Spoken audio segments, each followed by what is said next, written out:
Okay, I want to talk about a very common phrase I hear often, and it always hits me wrong. It's like sandpaper to my aura. It's stay in your lane, right? And isn't it always kind of said in that tone, like stay in your lane, like a command? I find that to be one of the most obnoxious, oppressive, reductive, simplistic, and dominating, controlling phrases in the English language. And I'm going to break it down for you, okay? Now, if you're driving on a road, yes, of course, you want to avoid accidents. You want to stay in your lane until you signal and turn and go in other lanes, because it's really rare that we stay in one lane when we're on a highway, right? We move in and out. We weave. We weave. You know who else weaves? Spiders. They weave beautiful, intricate webs. And that's how they catch their prey, right? So that's a whole other rant. But anyway, that's a Bohemian Grove reference, right? No spiders welcome here. They didn't want people who were networking or talking business while they're, doing their nefarious business, shall we say. Just kind of puts a bummer on the enjoyment of sodomizing, cannibalizing children when someone comes along and wants you to listen to their latest, venture and needs money, right? So the Bohemian Grove is supposed to be a place where business talk is verboten, forbidden. So that's a different lane.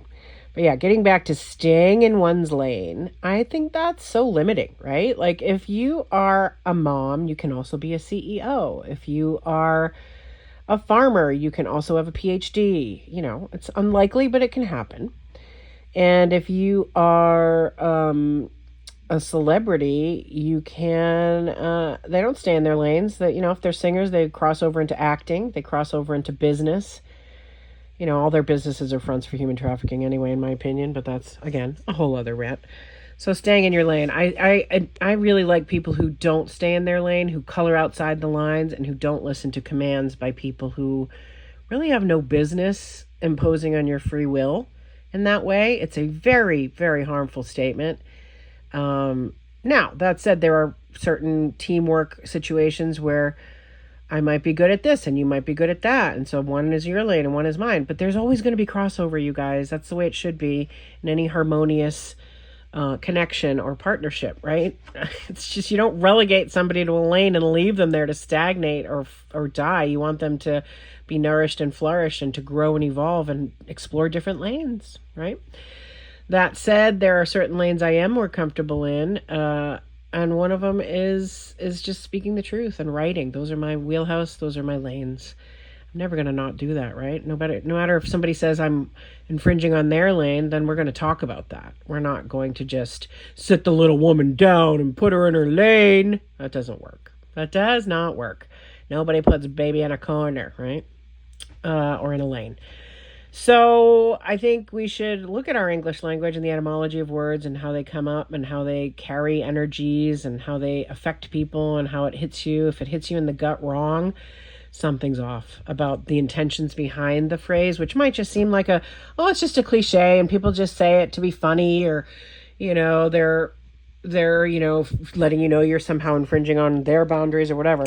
I think we should let that one go. We should let the stay in your lane thing go, because you are a traveler on an open road in a multiverse and all the lanes are your lanes. Okay? You have access to all the lanes.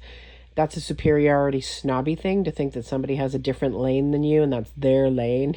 Like I think of it when I'm swimming, right? We all have lanes, and you get in your lane and you do pretty much stay in your lane. You don't go over the lines, because then you're going to be bleeding into somebody else and knocking them in the head. And it's another place where it's tangibly makes sense. But sometimes you have to share the lane when there's too many people and there's not enough lanes. You have to learn to share, and that is something the elites do not know how to do. Right? They know how to wife swap and share bed partners, right? And scandals and scripts and lies, but they don't know how to share their generosity from their heart, with royalties or acknowledgement, or the fact that they steal people's content and cut them out of the loop. And then they brazenly say, we don't owe you anything. Yeah, you do. Karmically, you do. Even if you don't have something in writing, or you don't have a contract, you don't have some kind of, prenup or NDA or anything these people use to protect their little dragon eggs that they sit on, their little golden dragon eggs that they sit on, and they don't want to share. They don't even want to tip. The best tippers are college students or single moms because they know how it is to work a real job for minimum wage or just a little above, and they know what it's like to have to work 3 real jobs. They don't stay in their lane. They're working different jobs. They're wearing different hats, right? So I say, fuck that stay in your lane shit. There it is. There's my profanity for your day. And just move into a more open highway policy, more open door policy. Open your mouth, stand up, speak up, push back, protest peacefully. And remember that we still have freedom of speech. And I think they're going to probably crash the banks next. And they're trying to move towards this one world economy, one world, new world order, all that stuff. And we just push back and we get in our own lanes, in our own bubble. But we don't not monitor the other lanes. If we're not monitoring, there could be some meth person in the high-speed lane with, writing executive orders, and we got to watch that. Somebody's got to be on top of that as well. There have to be checks and balances for all the lanes. And, so that's it. Get your own lane and then evolve into new lanes and weave in and out of lanes and weave and weave and weave stories and weave energies and weave truth and weave, weave textiles and weave. That's a beautiful thing to think of us as a tapestry rather than these rigid, robotic, transhumanist ideas of that's you and who you are, and I'm putting you in that box and in that label, and you stay there because that's more comfortable for me. I don't like it when you get out of your lane. I don't like it when you peek into and sneak into my lane and you see I'm doing bad things in my lane. I don't like that. Knock it off, right? Oh, well. Tough titty, said the kitty. Sorry about your luck. Open highway, open roads, open doors, open mouths. Speak up about the corruption. Speak up about the lies. Speak up about evil. Push back. Don't let them steal your voice. Don't let them put you in a lane or a box or a label. Fuck that noise. All right, there you go. Mwah.